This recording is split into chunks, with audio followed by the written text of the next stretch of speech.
ഈന്തപ്പനയോലച്ചോടെ ഹബീബരെ ഓരത്തവരിരുന്നു.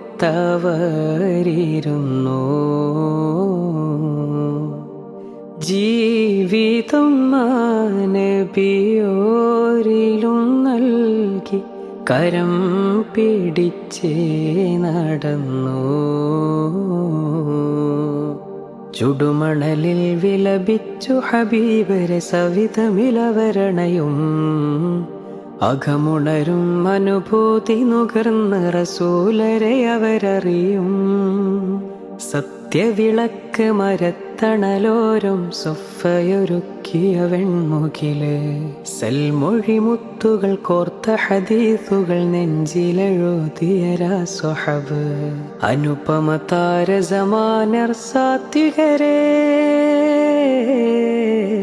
ദേശങ്ങൾ തേടി അലഞ്ഞവരുണ്ടവർ പൊന്ന സ്വഹാബ. നേരിൻ തെളിദീപം തെളിയിച്ചവരിൽ ചൊരിയുന്നു സലാമാ.